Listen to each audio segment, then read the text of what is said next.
Hello, everybody.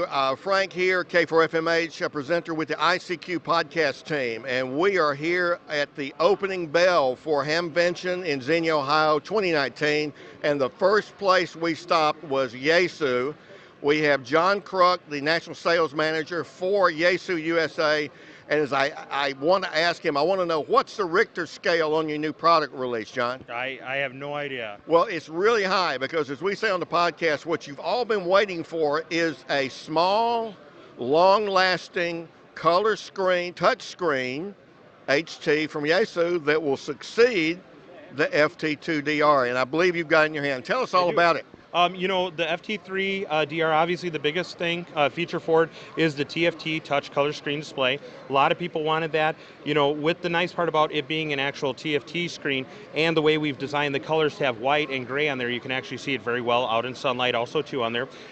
In addition, you know, it's kind of like we took the best features of the 70 and we took the best features of the 2 and we combined it together to what people wanted. You know, the PTT has a side flared out button there, which a lot of people liked for if you're using gloves or if you want to be able to grab the handheld a little bit easier. We have, you know, same things, SD card, all the accessories of the FT2 work on this radio. Everything from the battery pack, so the lithium ions, to the alkaline, to the chargers, to the speaker mics, and yes, even the camera mic. I don't want to interrupt. I want our audience to understand what he just said. You save money because you don't have to rebuy all your add-ons now. Yeah, exactly. And the nice thing about it is by using the same battery pack and functionality of the FT2, you have an alkaline pack, which we don't have for the FT70, but now you have the alkaline pack for the FT3. MCOM users unite. And you know, the other thing about it, kind of like along the MCOM users, we have a club monitoring feature in here.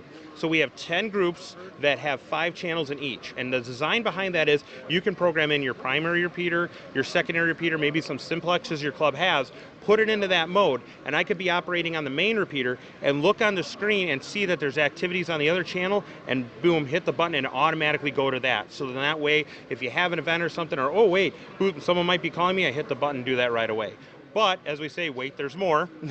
We've also integrated a Bluetooth chip into there, and with our new Bluetooth headset that will be coming out soon after, you will now be able to go ahead and ease the comfort of a Bluetooth while wearing it on your hip and do QSOs with it without having to hold it in your hand. And that would work with Box if you had Box on. Correct, so on there. If your hands are just not free and you need Box, then that will do that. And very often in the MCOM situation or some public service, you might need that. Now, does it work with other Bluetooth headphones? Let's just say you're somebody who would like to have been a truck driver in a different life, and you've got one of these big Blue Parrot Bluetooth headsets and all that. Does it work with some others? You know, we have not tested that out yet. I'm sure there's going to be some customer, someone who will do that, and if they do, let us know and stuff like that. We know for sure that'll work with ours. Good deal, because I know that the Blue Parrot works with your FT-400, because I do some net control with that. It is a dream. Not that that's not a great one. That one, it would be one that you would wear, but if you wouldn't, you may or may not wear it all day. However, that's the point I'm trying to get at, is you got some compatibility beyond the Yaesu specific product line. Yep.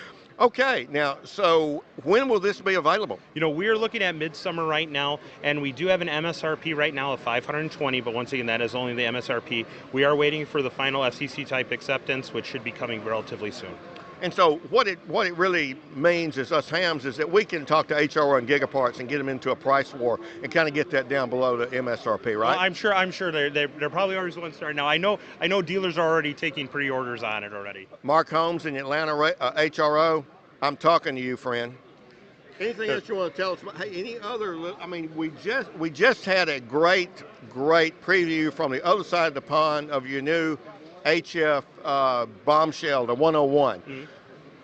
Are you teasing us a little bit? You're going to have anything else you're going to release here at the podcast, and you want to break it, or in the show, and you want to break it here on the podcast? Well, what we also have set up right across the booth over there is we have our new setup to show you how not only can you use the FT-101D right in front of you, great radio, #1 on Sure Report, but now you can actually use it remotely now. So leave your radio at home, go out, do traveling. I'm sure it's great for you guys. I know it'll be great for me, and you'll be able to remotely use it with your computer and an interface and talk back to home regardless of where you're at. I want to thank you for something, because not everybody realizes Rob Sherwood is a well-known engineer, and he's been doing this for a long time. But you know what?